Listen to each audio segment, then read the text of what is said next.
Cuando levantó la cabeza, Chalmers vio que el vagón estaba intacto y quieto. Oyó los gemidos de sus compañeros y el primer chillido de histeria de Laura Bradford.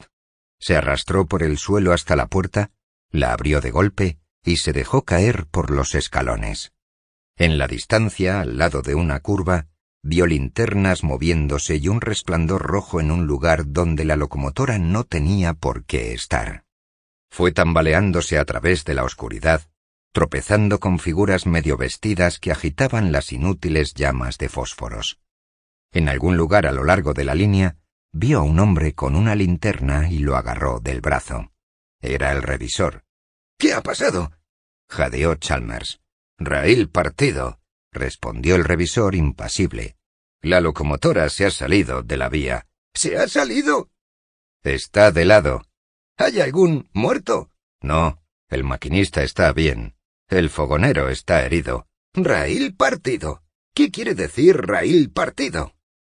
La cara del revisor tenía una mirada extraña. Era sombría, acusadora y cerrada. —El raíl se desgasta, señor Chalmers —respondió con un extraño tipo de énfasis—, sobre todo en las curvas. ¿No sabían que estaba desgastado? Nosotros lo sabíamos. Entonces, ¿por qué no hicieron que lo reemplazaran? Lo iban a reemplazar, pero el señor Losey canceló ese plan. ¿Quién es el señor Losey? El hombre que no es nuestro vicepresidente de operaciones. Chalmers se preguntó por qué el revisor parecía mirarlo como si algo sobre la catástrofe fuera culpa suya. Bueno, ¿no van a volver a poner la locomotora de nuevo sobre la vía? Esa locomotora nunca volverá a ser puesta en ninguna vía por la pinta que tiene. Pero el tren tiene que llevarnos. No puede. Más allá de las pocas llamas que se movían y de los apagados sonidos de gritos, Chalmers sintió de repente, sin querer mirar, la negra inmensidad de las montañas, el silencio de cientos de kilómetros deshabitados y la precaria franja de una cornisa que colgaba entre una pared de roca y un abismo. Agarró el brazo del revisor con más fuerza. —¿Pero qué vamos a hacer? El maquinista ha ido a llamar a Winston. ¿A llamar? ¿Cómo? Hay un teléfono a un par de kilómetros de aquí, al lado de la vía. ¿Van a sacarnos de aquí? Lo harán. Pero... Entonces su mente hizo una conexión con el pasado y el futuro, y su voz se elevó hasta convertirse en un grito por primera vez. ¿Cuánto tiempo tendremos que esperar? No lo sé, dijo el revisor. Apartó la mano de Chalmers de su brazo y se alejó. El operador nocturno de la estación de Winston escuchó el mensaje telefónico. Dejó caer el auricular y corrió escaleras arriba para sacar de la cama al jefe de estación. El jefe de estación era un tipo hosco y reservado que había sido asignado a su puesto hacía 10 días, por orden del nuevo superintendente de división. Se puso de pie, aturdido, pero se despertó del todo y de golpe cuando las palabras del operador llegaron a su cerebro. ¿Qué? Jadeó. Dios mío, ¿el Comet? Bueno, no te quedes ahí temblando. Llama a Silver Springs. El gerente de circulación nocturno de la división principal en Silver Springs escuchó el mensaje. Luego llamó por teléfono a Dave Mitchum, el nuevo superintendente de la división de Colorado. ¡El Comet! Jadeó Mitchum, su mano presionando el auricular del teléfono contra su oreja, sus pies golpeando el piso y sacándolo de la cama. ¡La locomotora está descompuesta! ¿La diésel? Sí, señor. ¡Oh, Dios! ¡Oh, Dios todopoderoso! ¿Qué vamos a hacer? Luego, recordando su posición, agregó. Bueno, envía el tren de emergencia. Ya lo he hecho. Llama al operador de Sherwood para que retenga todo el tráfico. Ya lo he hecho. ¿Qué tienes en la hoja? El especial de carga del ejército en dirección oeste, pero faltan unas 4 horas para que llegue. Va con retraso. Bajo enseguida. Espera, escucha. Diles a Bill, a Sandy y a Clarence que estén ahí cuando yo llegue. Se va a armar la de Dios. Dave Mitchum siempre se había quejado de la injusticia, porque, decía, él siempre había tenido mala suerte. Lo explicaba hablando sombríamente sobre la conspiración de los grandes colegas, que nunca le dieron una oportunidad, aunque no explicó exactamente a quién se refería con los grandes colegas. La antigüedad en el servicio era su tema favorito para quejarse, y su único estándar de valor. Había estado en el negocio del ferrocarril más tiempo que muchos de los hombres que habían ascendido más que él. Eso, decía, era una prueba de la injusticia del sistema social, aunque nunca explicó exactamente lo que quería decir con el sistema social.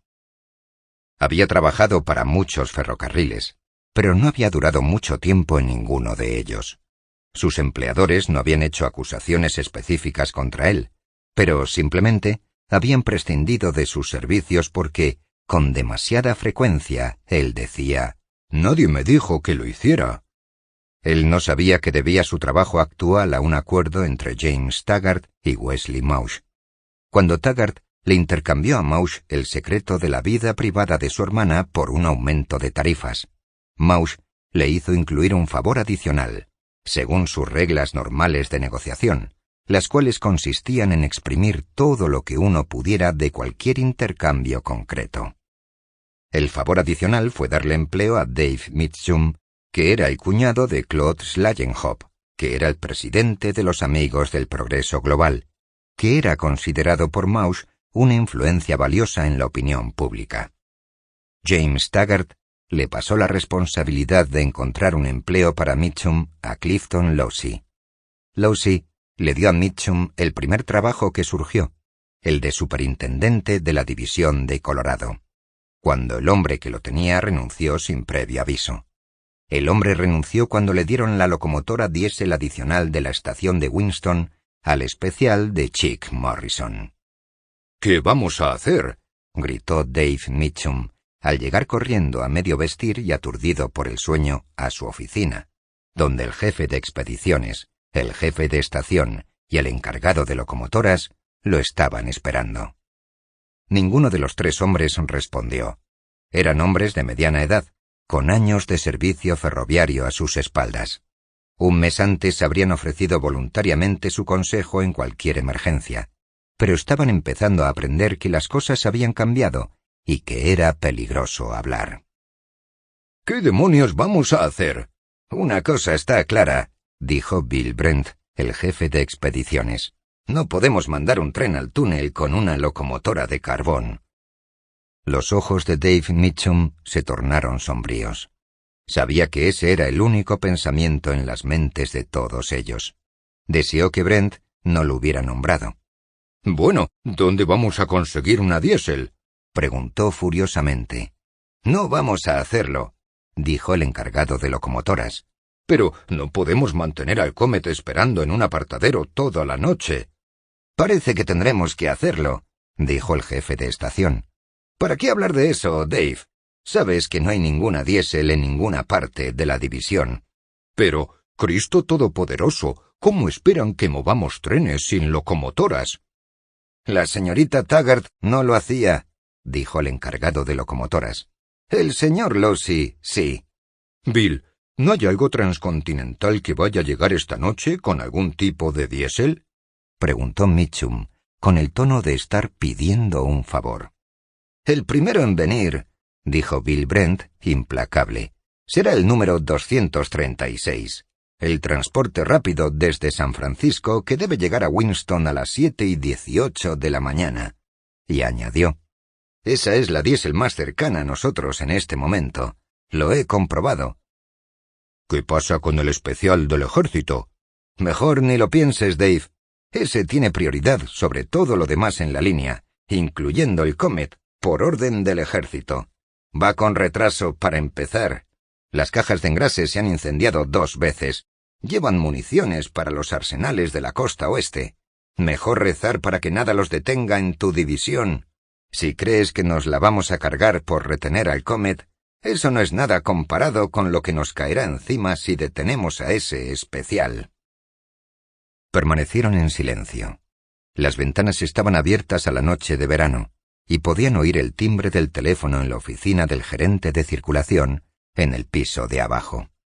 Las luces de señales parpadeaban en los campos desiertos que en otros tiempos habían sido un bullicioso punto de la división. Mitchum miró hacia la casa de máquinas, donde las oscuras siluetas de unas cuantas máquinas de vapor se perfilaban en una luz tenue. El túnel, dijo, y paró. Tiene 12 kilómetros de largo, dijo el jefe de estación con un áspero énfasis. Solo estaba pensando, espetó Mitchum. Mejor ni lo pienses, dijo Brent suavemente. Yo no he dicho nada. ¿Cuál fue esa conversación que tuvo usted con Dick Horton antes de que renunciara? Preguntó el encargado de locomotoras demasiado inocentemente, como si el tema fuese irrelevante. ¿No fue algo sobre el sistema de ventilación del túnel que estaba reventado? ¿No dijo que el túnel no era seguro en la actualidad, ni siquiera para las locomotoras diésel? ¿Por qué sacas eso a relucir? Espetó Mitchum. Yo no he dicho nada. Dick Horton, el ingeniero jefe de la división, había renunciado 3 días después de la llegada de Mitchum. Pensé solo que debería mencionarlo, respondió el encargado de locomotoras inocentemente. Mira, Dave, dijo Bill Brent, sabiendo que Mitchum se demoraría 1 hora más antes de tomar una decisión. Sabes que solo hay una cosa que podamos hacer. Retener al Comet en Winston hasta mañana temprano, esperar el número 236, hacer que su diésel lleve al Comet al otro lado del túnel y luego dejar que el Comet termine su camino con la mejor locomotora de carbón que podamos darle al otro lado. Pero, ¿cuánto lo atrasará eso? Brent se encogió de hombros. 12 horas, 18 horas, quién sabe. 18 horas. ¿Para el Comet? Dios, eso nunca ha sucedido antes. Nada de lo que ha estado pasando ha sucedido antes, dijo Brent, con un sorprendente sonido de cansancio en su voz activa y competente. Pero nos culparán por eso en Nueva York, nos echarán toda la culpa a nosotros. Brent se encogió de hombros. 1 mes atrás habría considerado inconcebible tal injusticia. Hoy, él había aprendido la lección. Supongo, dijo Mitchum miserablemente, supongo que no hay nada más que podamos hacer. No lo hay, Dave. Oh, Dios, ¿por qué nos está pasando esto a nosotros? ¿Quién es John Galt? Eran las 2:30 cuando el Comet, arrastrado por una vieja locomotora de maniobras, se paró de golpe en un apartadero de la estación de Winston. Kip Chalmers miró con una furia incrédula las pocas chabolas que había en una desolada ladera de la montaña y la antigua casucha de una estación. ¿Y ahora qué? ¿Para qué demonios se detienen aquí? Gritó y tocó el timbre para llamar al revisor. Al volver a moverse y recobrar su seguridad, su terror se había convertido en rabia. Se sentía casi como si hubiera sido engañado por haberle hecho experimentar un temor innecesario. Sus compañeros seguían aferrados a las mesas del salón. Estaban demasiado alterados para dormir. ¿Qué cuánto tiempo? Dijo el revisor impasiblemente en respuesta a su pregunta. Hasta mañana temprano, señor Chalmers. Chalmers lo miró, estupefacto. ¿Vamos a estar aquí hasta mañana por la mañana? Sí, señor Chalmers. ¿Aquí? Sí. Pero tengo un mitin en San Francisco por la noche. El revisor no respondió. ¿Por qué? ¿Por qué tenemos que parar? ¿Por qué demonios? ¿Qué ha pasado? Lentamente, pacientemente, con una desdeñosa cortesía, el revisor le dio una explicación exacta de la situación. Pero años atrás en la escuela primaria, en la escuela secundaria, en la universidad, a Kip Chalmers le habían enseñado que el hombre no vive ni necesita vivir guiado por la razón. ¡Maldito sea vuestro túnel!, gritó Chalmers. ¿Crees que voy a dejar que me retengáis aquí por un miserable túnel? ¿Quieres destruir planes nacionales vitales a causa de un túnel? Dile a tu maquinista que debo estar en San Francisco por la noche y que tiene que llevarme allí. ¿Cómo? Eso es vuestro trabajo, no el mío. No hay forma de hacerlo. Entonces encuentra una forma, maldito seas. El revisor no respondió. ¿Crees que voy a dejar que vuestros miserables problemas técnicos interfieran con problemas sociales cruciales? ¿Sabes quién soy? Dile a ese maquinista que se ponga en marcha, si es que valora su empleo. El maquinista tiene sus órdenes. ¡Al diablo las órdenes! Yo soy quien da las órdenes estos días. Dile que se ponga en marcha inmediatamente. Tal vez sea mejor que usted hable con el jefe de estación, señor Chalmers. No tengo autoridad para responderle como me gustaría, dijo el revisor, y salió. Chalmers se levantó de un salto. «Oye, Kip», dijo Lester Tuck con inquietud, «puede que sea verdad. Tal vez no puedan hacerlo». «Pueden, si tienen que hacerlo», espetó Chalmers, marchando resueltamente hacia la puerta. Años atrás, en la universidad, le habían enseñado que el único medio eficaz para impulsar a los hombres a la acción era el miedo. En la destartalada oficina de la estación de Winston, Chalmers se enfrentó a un hombre soñoliento con rasgos laxos y cansados, y también a un muchacho joven que estaba sentado en el escritorio del operador. Ellos escucharon en silencioso estupor una retahíla de blasfemias como nunca habían oído antes de ninguna cuadrilla de trabajo.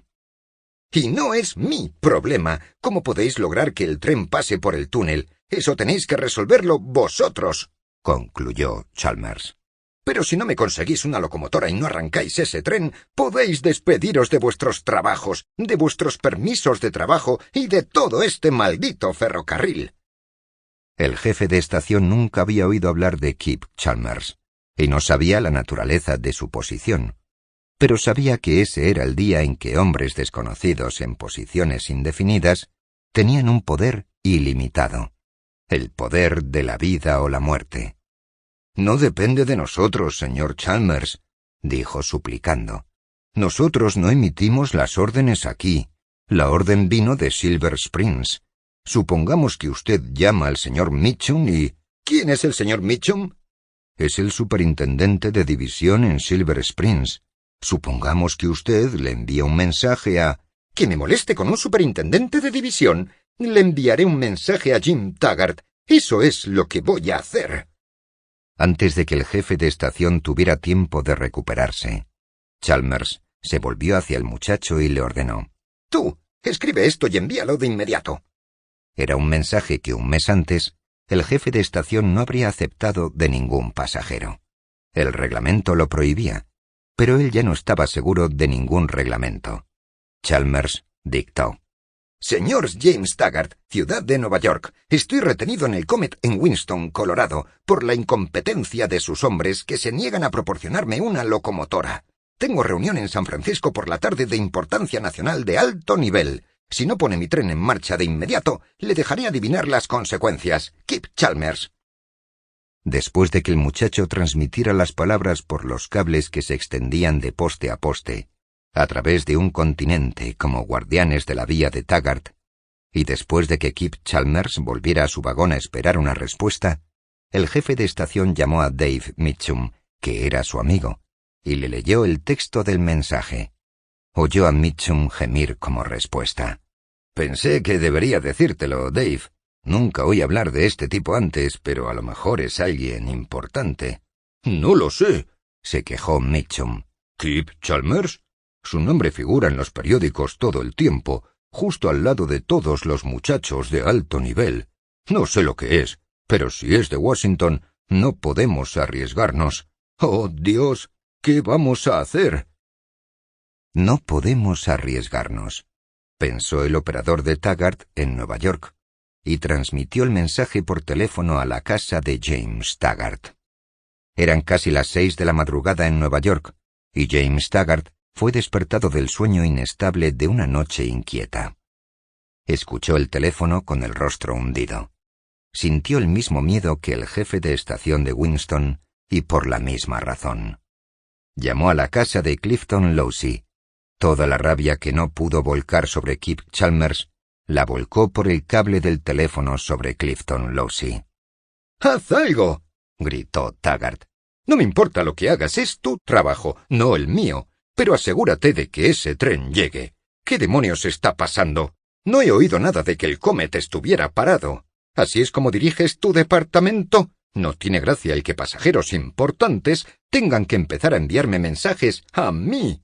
Por lo menos, cuando mi hermana dirigía el cotarro, no me despertaban a medianoche por cada clavo que se rompía en Iowa, en Colorado, quiero decir».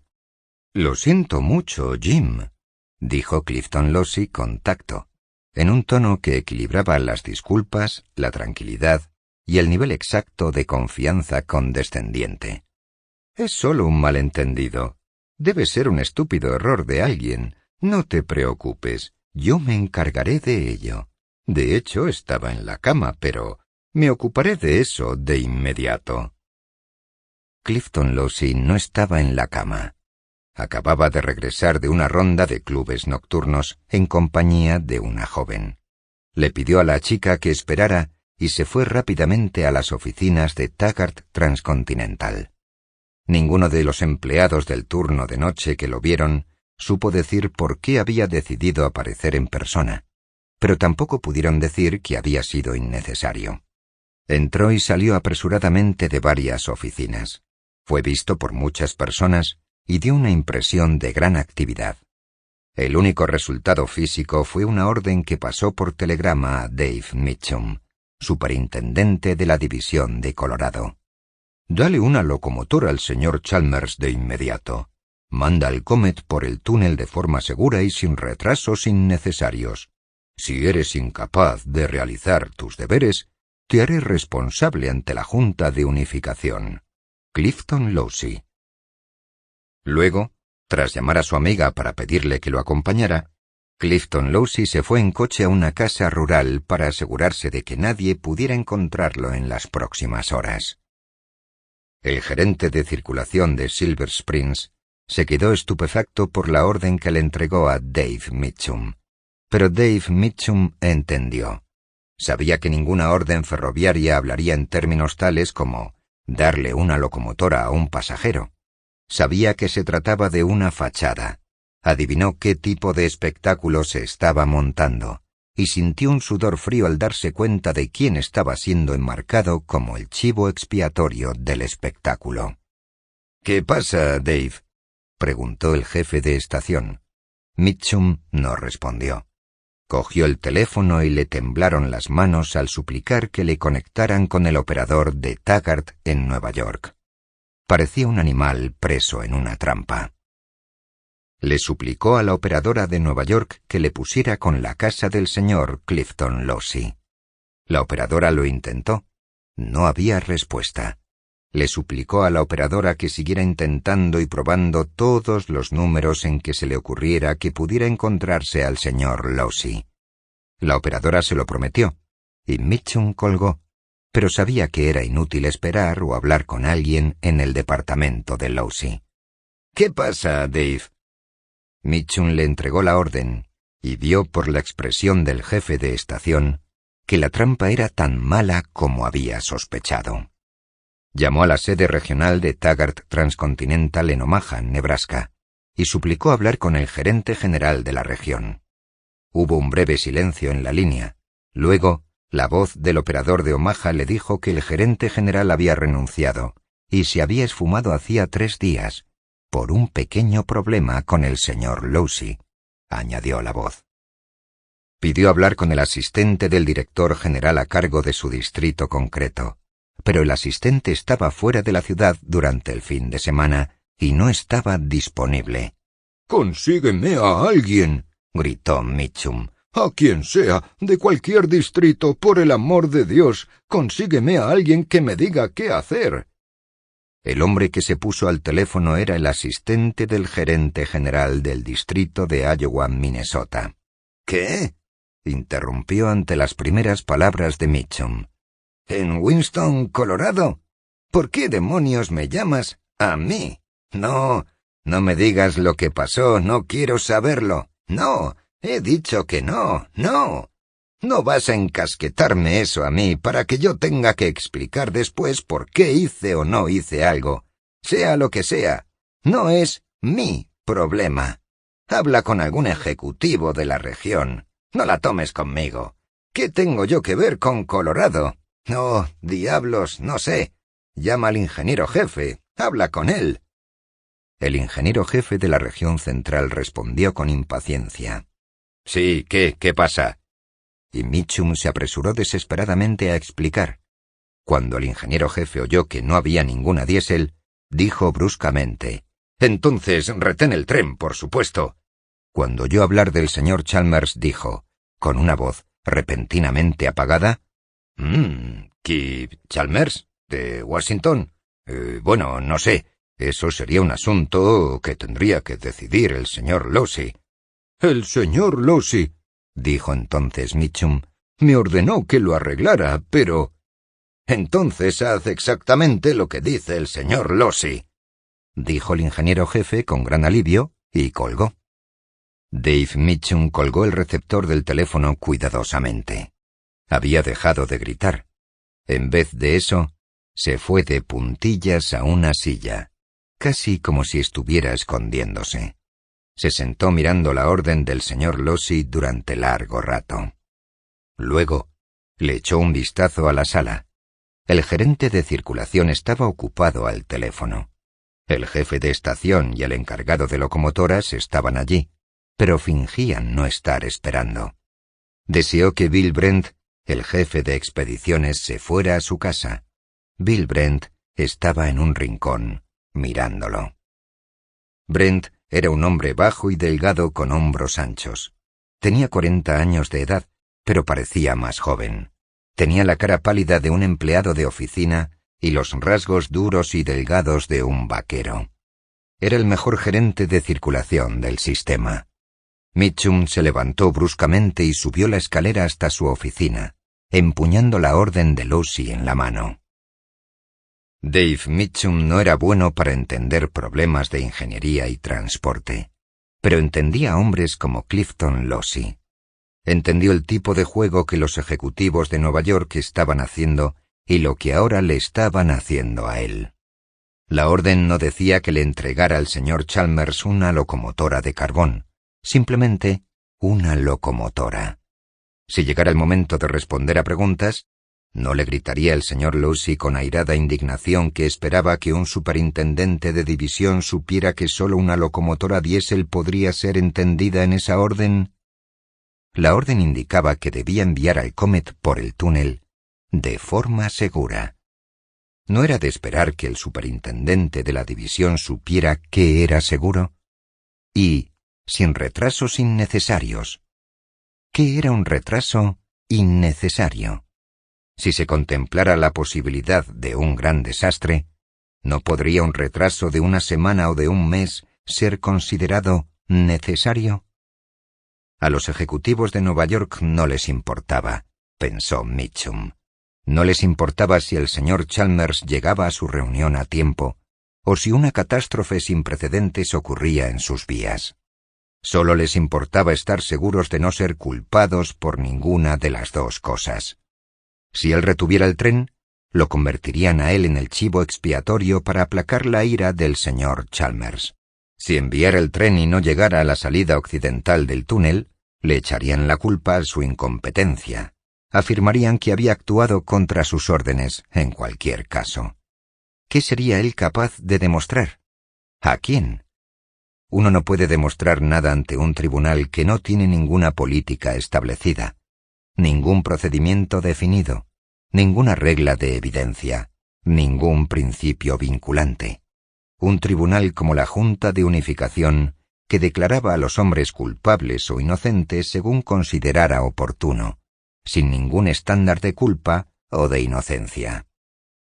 Dave Mitchum no sabía nada de la filosofía del derecho, pero sabía que, cuando un tribunal no está sujeto a ninguna regla, tampoco está sujeto a ningún hecho, y entonces una audiencia no es un asunto de justicia, sino un asunto de hombres, y tu destino no depende de lo que hayas hecho o no hayas hecho, sino de a quienes conoces o no conoces. Se preguntó a sí mismo qué posibilidades de defensa tendría él en una audiencia como esa contra el señor James Taggart, el señor Clifton Lossy, el señor Kip Chalmers y sus poderosos amigos. Dave Mitchum había pasado su vida eludiendo la necesidad de tomar decisiones. Lo había hecho esperando que le dijeran qué hacer, sin jamás estar seguro de nada. Lo único que ahora permitía que entrara en su cerebro era un largo e indignado gimoteo contra la injusticia.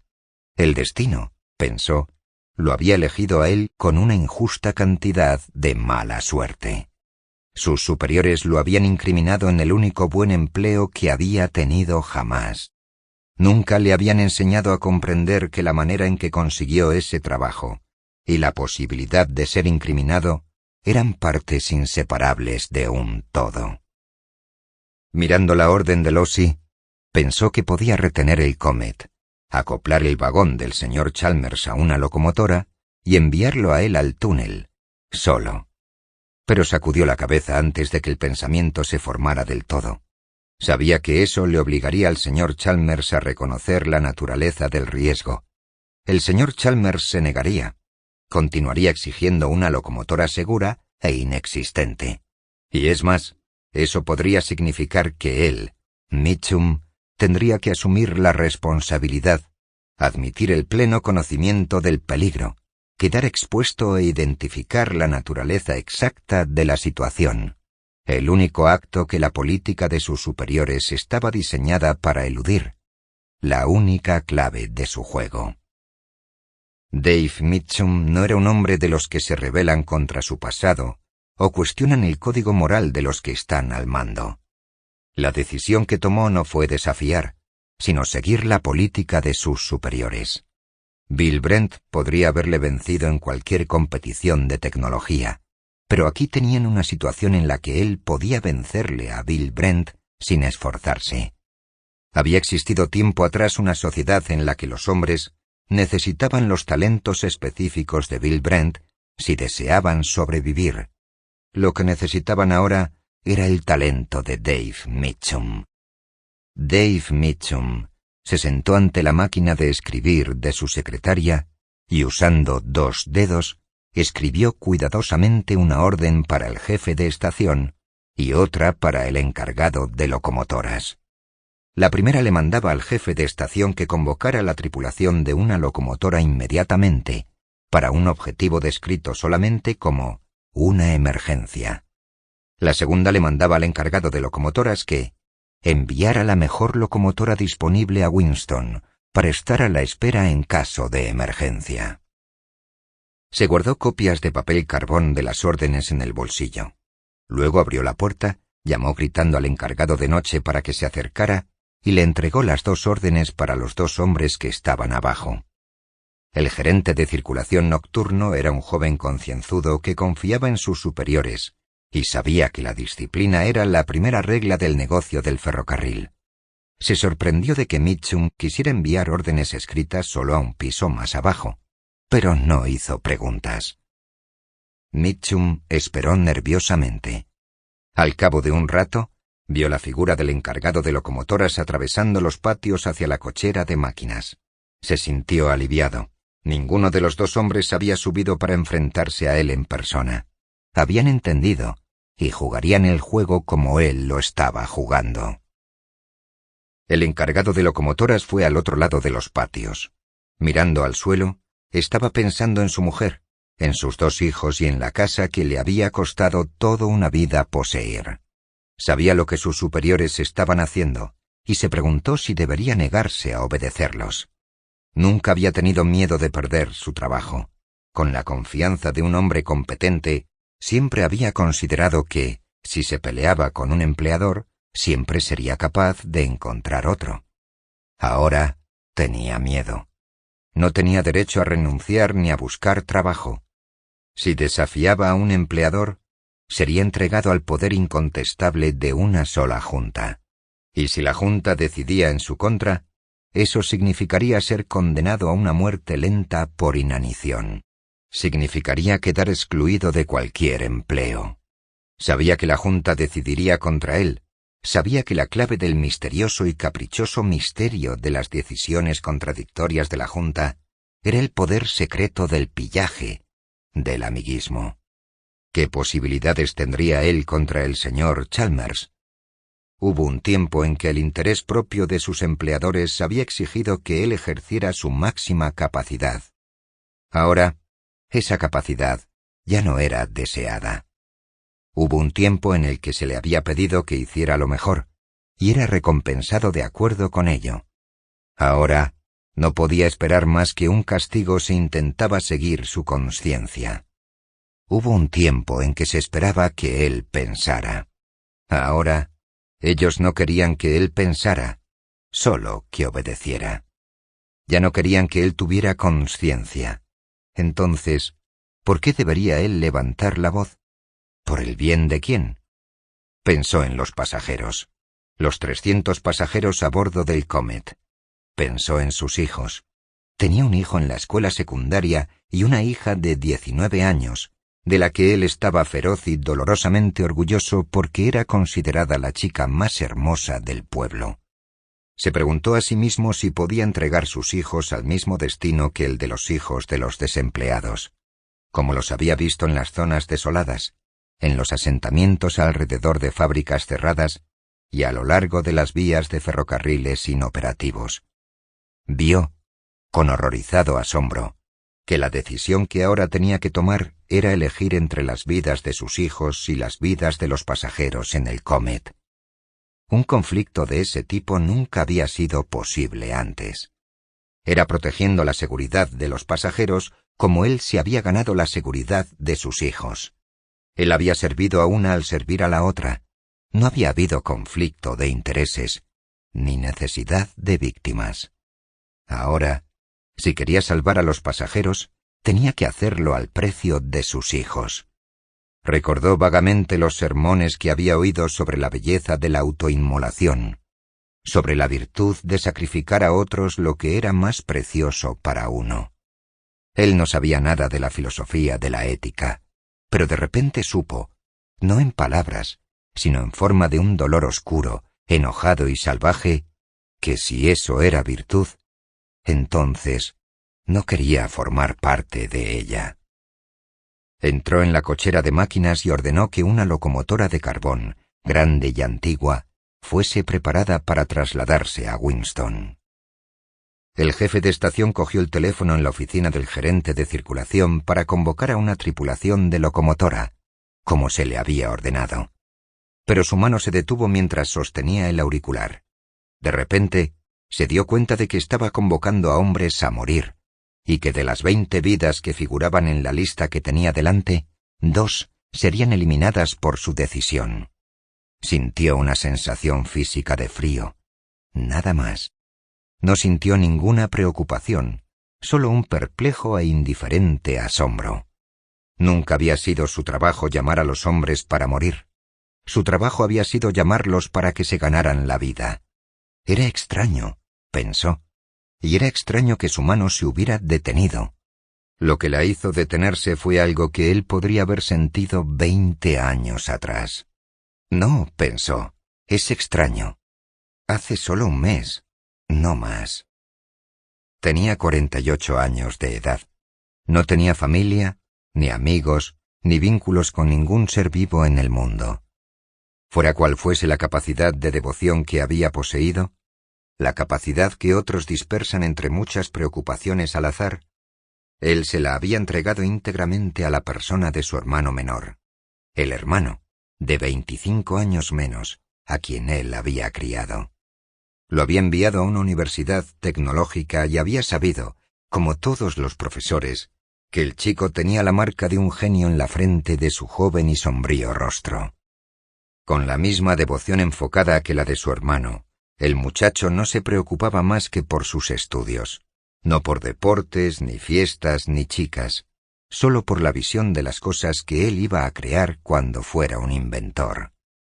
Se había graduado en la universidad y había ingresado, con un salario poco común para su edad, en el laboratorio de investigación de una gran empresa eléctrica en Massachusetts. Ahora era el 28 de mayo, pensó el jefe de estación. Fue el 1 de mayo cuando la directiva 10-289 fue promulgada. Fue en la tarde del 1 de mayo cuando le informaron que su hermano se había suicidado. El jefe de estación había oído decir que la directiva era necesaria para salvar al país. Él no podía saber si eso era verdad o no. No tenía forma de saber qué era necesario para salvar un país. Pero, impulsado por un sentimiento que no podía expresar, había entrado en la oficina del editor del periódico local y le había exigido que publicaran la historia de la muerte de su hermano. La gente tiene que saberlo. Había sido lo único que pudo argumentar como su razón. No había sido capaz de explicar que las magulladas conexiones de su mente habían formado la conclusión sin palabras de que, si eso era hecho por la voluntad de la gente tenía que saberlo. No podía creer que lo harían, si lo supieran. El editor se había negado. Había afirmado que sería malo para la moral del país. El jefe de estación no sabía nada de filosofía política, pero sabía que ese había sido el momento en el que perdió toda preocupación por la vida o la muerte de cualquier ser humano, o del país. Pensó, sosteniendo el auricular del teléfono, que tal vez debería avisarles a los hombres a quienes iba a llamar. Ellos confiaban en él. Nunca se les ocurriría que podría enviarlos a su muerte a sabiendas. Pero sacudió la cabeza. Eso era solo un viejo pensamiento, el pensamiento del año anterior, un remanente de la época en que él también había confiado en ellos. No importaba ahora. Su cerebro trabajaba lentamente, como si estuviera arrastrando sus pensamientos a través de un vacío donde ninguna emoción respondía para estimularlos.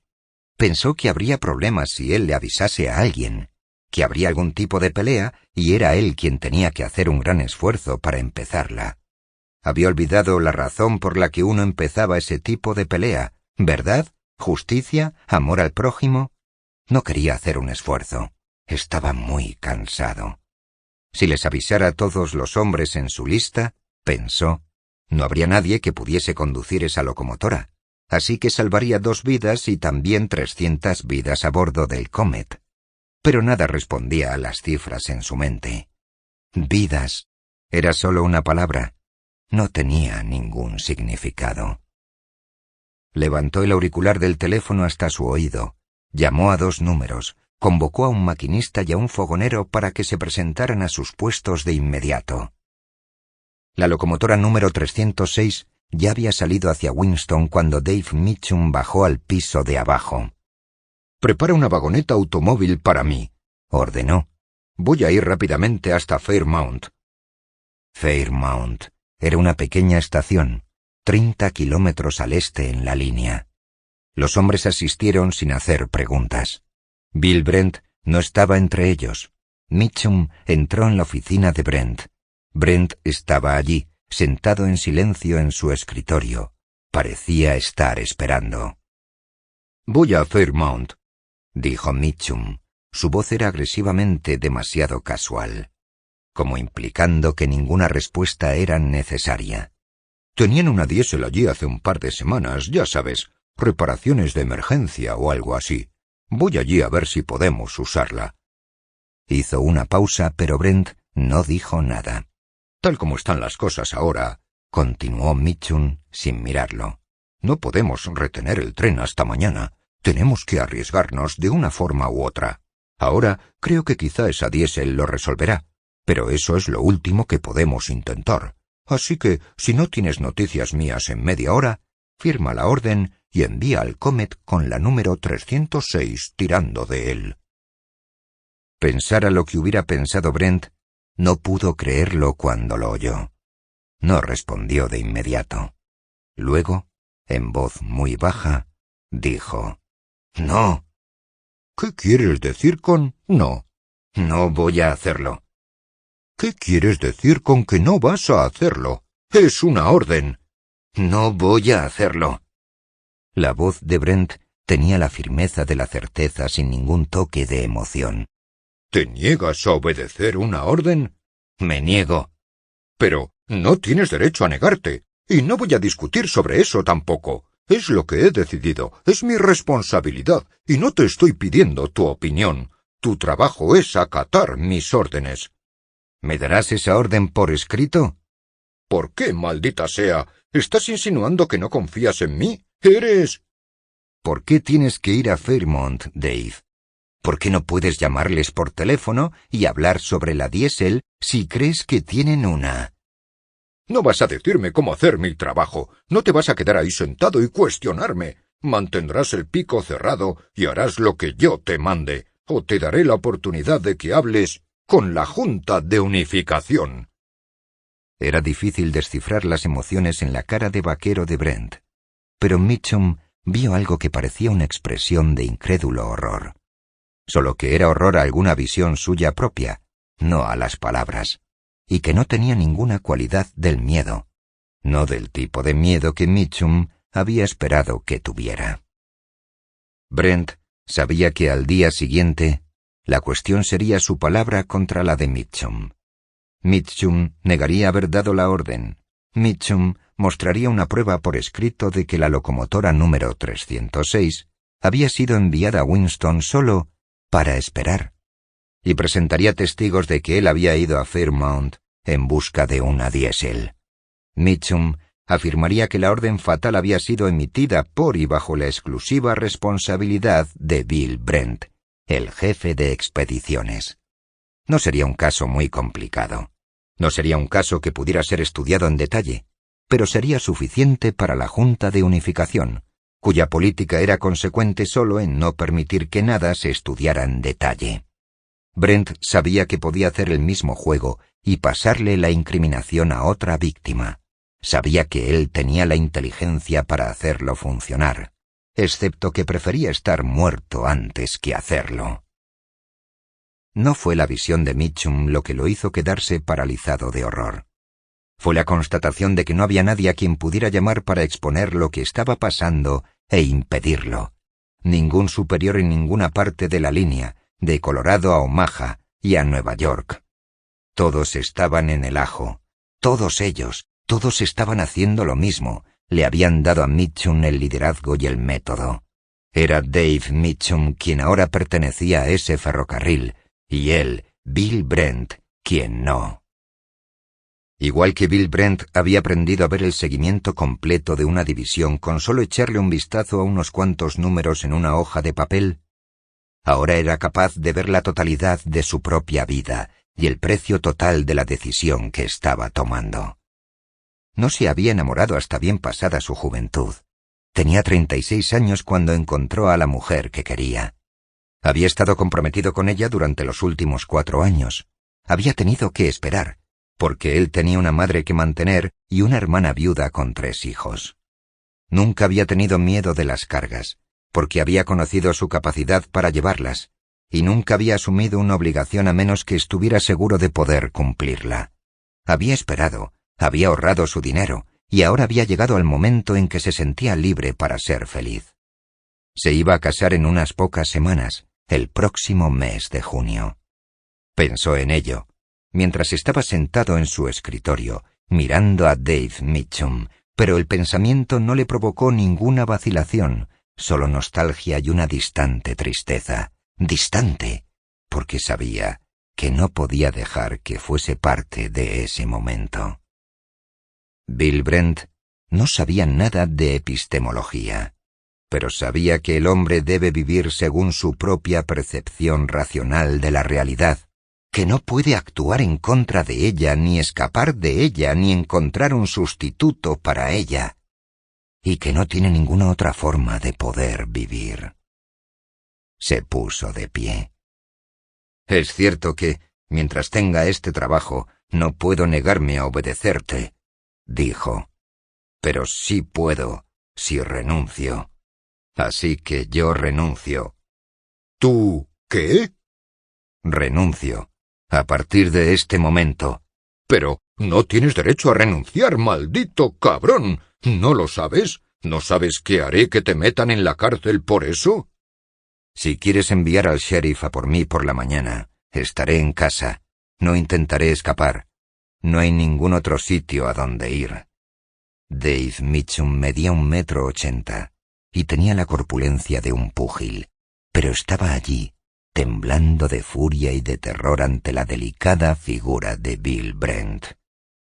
No puedes renunciar. Hay una ley contra eso. Yo tengo la ley. No puedes abandonarme así. No te dejaré salir. No te dejaré salir de este edificio esta noche. Brent se acercó a la puerta. ¿Puedes repetir ese orden que me diste delante de los otros? ¿No? Entonces, yo lo haré. Al abrir la puerta, el puño de Mitchum se disparó. le golpeó en la cara y lo derribó. El jefe de estación y el encargado de locomotoras estaban de pie delante de la puerta abierta. —¡Ha renunciado!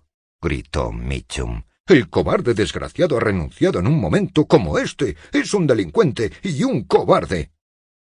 En el lento esfuerzo de levantarse del suelo, a través de la neblina de sangre que le estaba entrando en los ojos, Bill Brent miró a los dos hombres.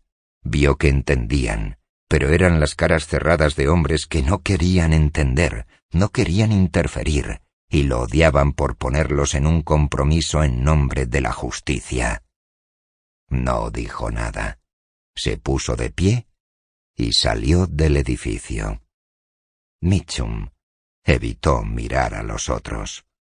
—Oye, tú —llamó, girando la cabeza hacia el gerente de circulación de noche, al otro lado de la sala. —ven aquí. Tienes que asumir el control de inmediato. Con la puerta cerrada, le repitió al chico la historia de la diésel en Fairmount, tal como se la había contado a Brent, y la orden de enviar el Comet a través del túnel con la locomotora número 306 si el muchacho no tenía noticias suyas en media hora. El muchacho no estaba en condiciones de pensar, de hablar o de entender nada. No paraba de ver la sangre en la cara de Bill Brent, que había sido su ídolo. —Sí, señor —respondió, aturdido. Dave Mitchum salió hacia Fairmount, anunciando a cada hombre en el patio, a cada guardagujas y a cada vigilante con el que se cruzó al subir a la vagoneta automóvil, que iba en busca de una diésel para el Comet.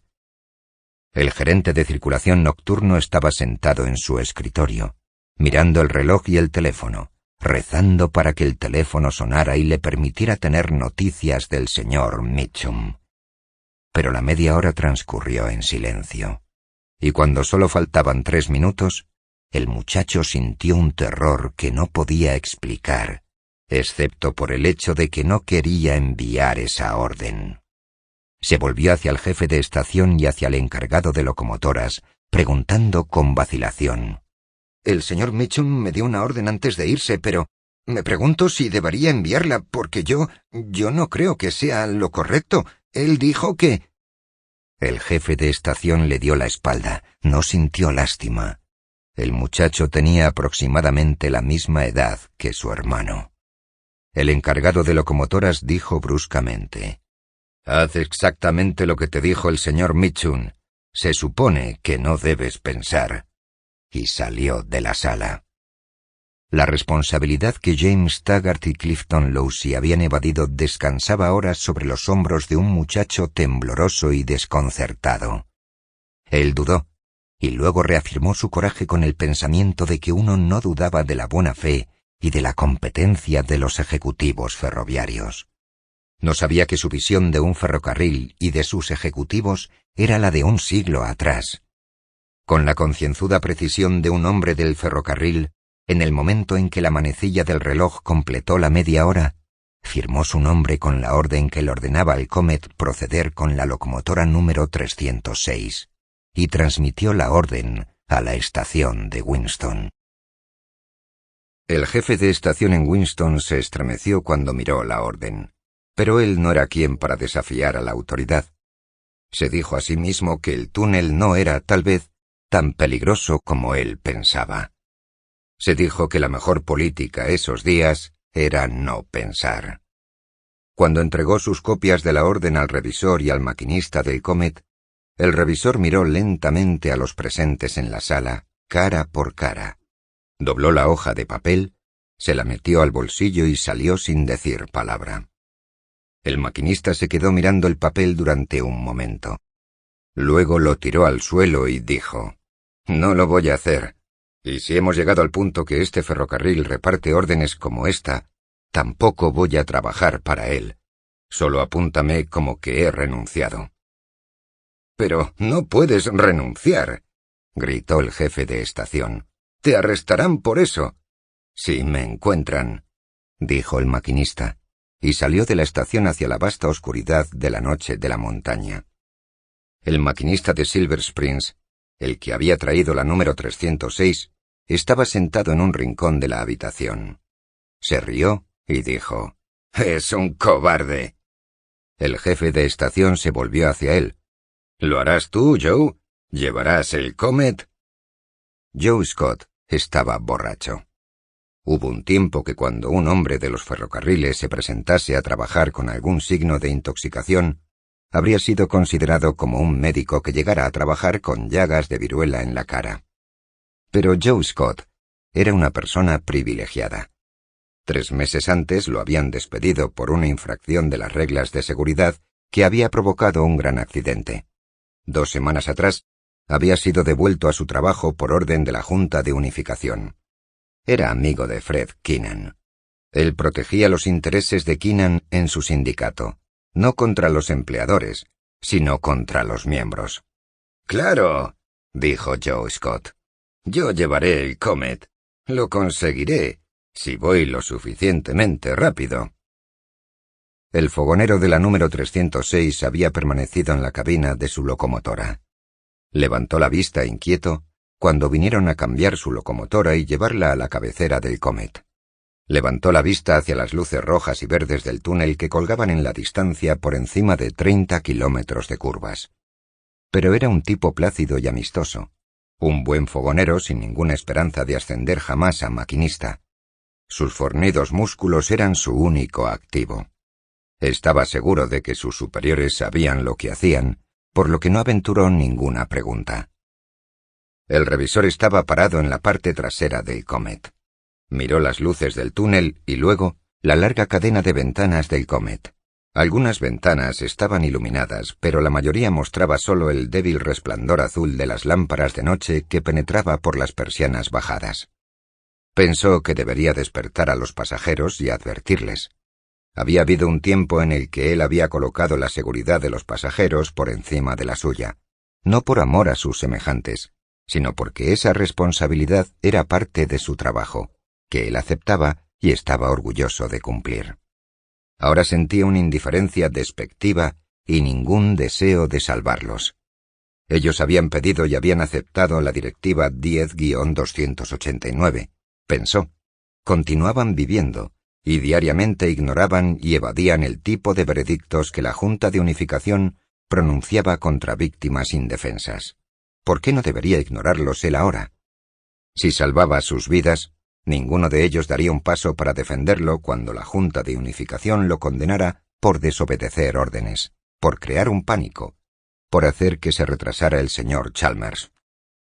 Él no tenía ningún deseo de convertirse en mártir para permitir que la gente pudiera permitirse impunemente dejarse llevar por su propia e irresponsable maldad.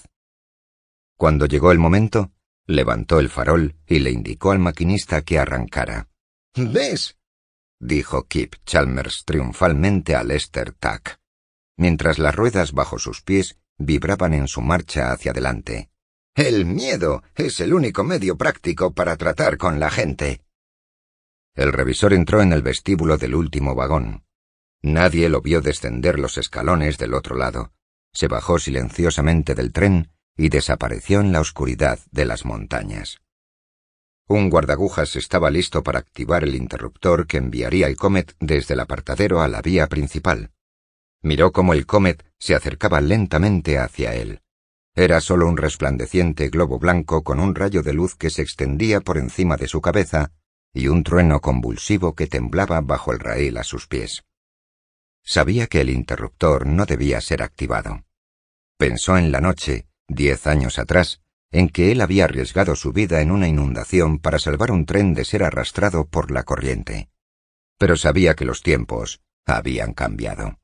En el momento en que activó el interruptor y vio el faro cambiando bruscamente de dirección, supo que desde entonces odiaría su trabajo durante el resto de su vida. El Comet se desenrolló desde el apartadero para convertirse en una línea recta y fina, y continuó hacia las montañas, con el rayo de luz del faro como si fuera un brazo extendido señalando el camino, y la curva de cristal iluminada del vagón de observación cerrándolo. Algunos de los pasajeros a bordo del Comet estaban despiertos. Cuando el tren comenzó su ascenso en espiral, vieron el pequeño grupo de luces de Winston al fondo de la oscuridad más allá de sus ventanas. Luego, vieron la misma oscuridad, pero con luces rojas y verdes junto al agujero de un túnel en el borde superior de los cristales de las ventanas. Las luces de Winston seguían haciéndose más pequeñas cada vez que aparecían. El agujero negro del túnel seguía haciéndose más grande. Un velo negro pasaba por las ventanas a veces, atenuando las luces. Era el humo pesado de la locomotora de carbón. A medida que se acercaba el túnel, vieron en el borde del cielo, lejos hacia el sur, en un vacío de espacio y roca, un punto de fuego vivo retorciéndose en el viento. No sabían lo que era y no les importaba saberlo. Dicen que las catástrofes son cuestión de pura casualidad, y hubo quienes habrían dicho que los pasajeros del Comet no eran culpables ni responsables por lo que les pasó a ellos. El hombre en el dormitorio A, coche 1, era un profesor de sociología que enseñaba que la capacidad individual no tiene ninguna importancia, que el esfuerzo individual es inútil, que una conciencia individual es un lujo inútil, que no existen ni la mente individual ni el carácter ni el logro, que todo se logra colectivamente, y que son las masas las que cuentan, no los hombres. El hombre en el compartimento 7, coche 2, era un periodista que escribía que es correcto y moral usar la coacción por una buena causa, que creía que él tenía el derecho a desencadenar la fuerza física sobre otros, a destruir vidas, a ahogar ambiciones, a estrangular deseos, a violar convicciones, a encarcelar, a despojar, a asesinar, por el bien de lo que a él se le ocurriera considerar como su propia idea de una buena causa, la cual ni siquiera tenía que ser una idea, puesto que nunca había definido lo que él consideraba lo bueno, sino que simplemente había declarado que se guiaba por un sentimiento sin restricciones por cualquier conocimiento, puesto que consideraba que la emoción era superior al conocimiento, y él se basaba únicamente en sus propias buenas intenciones y en el poder de una pistola. La mujer en el compartimento 10, coche 3, era una maestra de escuela, ya de edad, que había pasado su vida convirtiendo a clase tras clase de niños indefensos en cobardes miserables, al enseñarles que la voluntad de la mayoría es el único estándar del bien y del mal, que la mayoría puede hacer lo que le plazca, que ellos no deben hacer valer sus propias personalidades, sino que deben hacer lo que los demás están haciendo.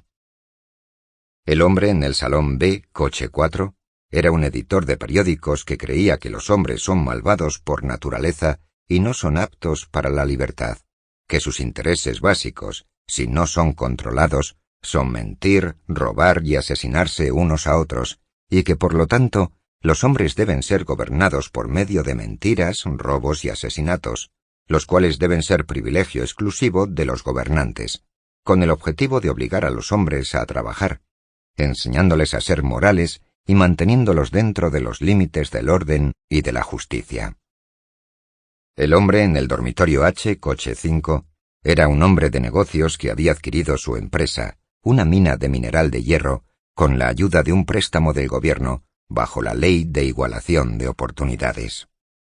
El hombre en el salón A, coche 6, era un financiero que había hecho una fortuna comprando bonos de ferrocarril congelados y consiguiendo que sus amigos en Washington los descongelaran.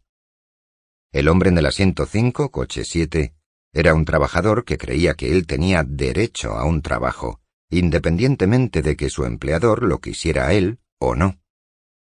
La mujer en el compartimento 6, coche 8, era una conferenciante que creía que, como consumidora, ella tenía derecho al transporte, independientemente de que la gente del ferrocarril quisiera proporcionarlo o no. El hombre en el compartimento 2, coche 9, era un profesor de economía que abogaba por la abolición de la propiedad privada, explicando que la inteligencia no juega ningún papel en la producción industrial, que la mente del hombre está condicionada por herramientas materiales, que cualquiera puede dirigir una fábrica o un ferrocarril, y que es solo cuestión de apoderarse de la maquinaria. La mujer en el dormitorio D, coche 10, era una madre que había acostado a sus 2 hijos en la litera que había sobre ella, arropándolos cuidadosamente, protegiéndolos de corrientes de aire y de vaivenes. Era una madre cuyo esposo tenía un cargo gubernamental que hacía cumplir las directivas, a quien ella defendía diciendo: «No me importa, son solo los ricos a quienes perjudican. A fin de cuentas, yo debo pensar en mis hijos». El hombre en el compartimento 3, coche 11, era un pequeño neurótico quejumbroso que escribía pequeñas comedias baratas en las que, como mensaje social, insertaba cobardemente pequeñas groserías en el sentido de que todos los empresarios eran unos sinvergüenzas. La mujer en el compartimento 9, coche 12, era una ama de casa que creía que tenía derecho a elegir a políticos, de quienes ella no sabía nada, para controlar las industrias gigantes de las que ella no tenía conocimiento. El hombre en el dormitorio F, coche 13, era un abogado que había dicho: «Yo encontraré la manera de llevarme bien bajo cualquier sistema político». El hombre en el dormitorio A, coche 14, era un profesor de filosofía que enseñaba que no existe la mente. ¿Cómo sabes que el túnel es peligroso? Ni la realidad. ¿Cómo puedes demostrar que el túnel existe? Ni la lógica. ¿Por qué afirmas que los trenes no pueden moverse sin fuerza motriz? Ni principios. ¿Por qué deberías estar limitado por la ley de causa y efecto? Ni derechos. ¿Por qué no puedes vincular a los hombres a sus empleos por la fuerza? Ni moralidad. ¿Qué tiene de moral el dirigir un ferrocarril? Ni absolutos. ¿Qué diferencia tiene para ti el que vivas o mueras en cualquier caso? Enseñaba que no sabemos nada. ¿Por qué oponerte a las órdenes de tus superiores? Que nunca podemos estar seguros de nada. ¿Cómo sabes que tienes razón? Que debemos actuar según la conveniencia del momento. ¿No quieres arriesgar tu empleo? ¿A que no? El hombre en el salón B, coche 15, era un heredero a quien le había legado una fortuna, y que no paraba de repetir: ¿por qué debería ser Rerden el único autorizado a fabricar el metal Rerden? El hombre en el dormitorio A, coche 16, era un filántropo que había dicho: «Los hombres competentes no me importa que sufran o que les hagan sufrir. Ellos deben ser penalizados para poder mantener a los incompetentes. Francamente, me da igual que eso sea justo o no. Me enorgullezco de que no me importe otorgarles justicia a los competentes, cuando de misericordia para los necesitados es de lo que se trata». Esos pasajeros estaban despiertos. No había ni un solo hombre a bordo del tren que no compartiera una o más de sus ideas. Cuando el tren entró en el túnel, la llama de la antorcha de Wyatt fue lo último que vieron sobre la tierra.